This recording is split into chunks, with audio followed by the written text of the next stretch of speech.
On nous demande ici si un morceau de calcaire de 0,89 g serait dissous par 100 ml d'une solution d'acide chlorhydrique 0,10 molaire. C'est pas une réelle dissolution puisque en fait il ne s'agit pas d'avoir du calcaire solide qui deviendrait ensuite du calcaire aqueux. En l'occurrence il s'agit d'une réaction chimique et pas simplement d'un mélange puisque nous allons transformer ce calcaire solide en une autre substance qui est aqueuse, du chlorure de calcium. Donc le terme dissoudre est un petit peu usurpé mais utilisé parce que visuellement on aura le sentiment que notre solide se sera dissous dans l'eau. En réalité on verra quand même qu'il y a une réaction chimique puisque on aura des bulles qui vont apparaître du fait de la formation de gaz carbonique. On nous demande d'ailleurs quel volume de ce gaz sera relâché. Nous pouvons ici déterminer le nombre de moles de calcaire ainsi que le nombre de moles d'acide chlorhydrique. Alors dans le cas de l'acide chlorhydrique c'est assez évident puisque nous avons 0,10 molaire c'est-à-dire 0,10 moles par litre et 100 ml c'est-à-dire 0,1 litre. Il nous suffit de multiplier ces deux valeurs pour obtenir le nombre de moles d'acide chlorhydrique que nous avons dans notre solution. Je n'indique ici que deux chiffres significatifs car j'ai respectivement 2 chiffres et 4 chiffres significatifs. Je ne peux pas rendre plus précis en nombre, donc c'est le moins précis qui l'emporte. Concernant le calcaire, on a l'impression de n'avoir qu'une seule valeur et de ne pas pouvoir calculer le nombre de moles, mais c'est pas vrai puisqu'il s'agit d'un solide et qu'il nous suffit d'avoir les masses molaires des différents constituants de notre calcaire, c'est-à-dire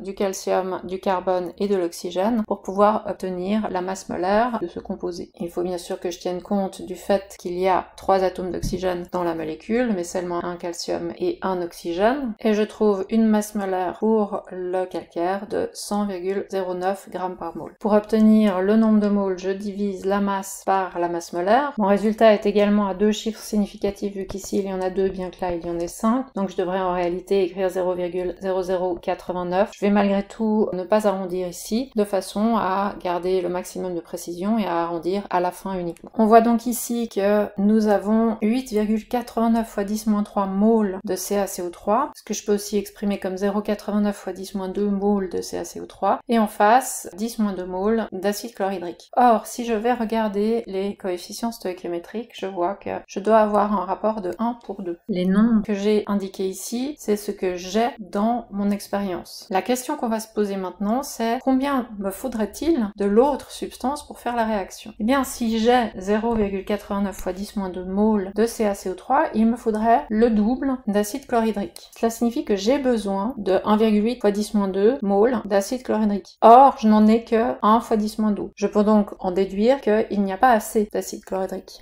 S'il n'y en a pas assez, ça veut dire que l'acide chlorhydrique sera limitant. C'est lui qui va définir la quantité de substance que l'on va créer au final. J'aurais pu faire le calcul dans l'autre sens. Vérifions donc qu'on aurait trouvé la même chose. Si j'ai 1 x 10-2 moles d'acide chlorhydrique, je suis capable de faire réagir moitié moins de calcaire, c'est-à-dire 0,5 x 10-2 moles de calcaire. Et je vois que c'est plus petit que ce que j'ai, et que donc tout ne réagira pas. Cela signifie que j'ai trop de calcaire, et que celui-ci est en excès. J'obtiens donc le même résultat. À la question est-ce que tout le calcaire aura réagi? Non. Avec les données précédentes, je peux même calculer la quantité de calcaire qu'il resterait. Si j'ai 0,5 x 10-2 moles seulement qui ont réagi, en faisant la différence, je peux obtenir le nombre de moles qui restent, environ 3,9 x 10-3, et en multipliant par la masse molaire, je peux mettre en évidence qu'il me resterait 0,39 g de calcaire. Je n'ai ici que 2 chiffres significatifs et comme il s'agit d'un résultat final, je l'indique correctement. Il s'agissait d'un petit bonus vu que la question n'avait pas été posée. La deuxième question, une fois qu'on a trouvé s'il reste du calcaire, ce qui est le cas, c'est de savoir combien est-ce qu'on va créer de gaz carbonique. Ce qu'on doit savoir, c'est que ce qui fait réagir, c'est le nombre de moles du limitant. C'est-à-dire que je peux éventuellement raisonner sur ce nombre de moles-là, éventuellement aussi sur celui-ci, qui a été calculé à partir de celui-là, mais surtout pas sur celui-ci, car tout ne réagit pas. Ce ne serait donc pas cohérent puisque je partirais du principe que tout aurait réagi. C'est pas le cas. Je vais repartir ici du HCl. J'ai donc 1 x 10-2 moles de HCl et je vois que j'ai un rapport de 2 pour 1 avec le gaz carbonique. Cela signifie que je vais produire la même quantité, j'aurais aussi pu le faire depuis ici, avec un rapport cette fois de 1 pour 1. Je vais produire la même quantité de gaz carbonique que j'ai consommé de calcaire. c'est-à-dire 0,5 fois 10-2 ou 5 fois 10-3. J'ai cette fois affaire à un gaz, on va travailler comme d'habitude aux conditions standards, à moins qu'on vous précise autre chose. Donc le volume molaire aux conditions standards, c'est 24,5 litres par mole. Pour rappel, les conditions standards, c'est 1 atmosphère, c'est-à-dire la pression au niveau de la mer, et 25 degrés Celsius. On va espérer la température de votre laboratoire. On n'utilise pas les conditions normales. 0 degré, ça nous paraît absurde pour des conditions de laboratoire. C'est pourquoi nous avons choisi de travailler avec les conditions standards. Pour trouver le volume occupé par le gaz, il suffit de multiplier le nombre de moles par le volume molaire. On obtient ici 0,12. Alors pourquoi j'arrondis à 0,12? Parce que je suis partie pour faire ce calcul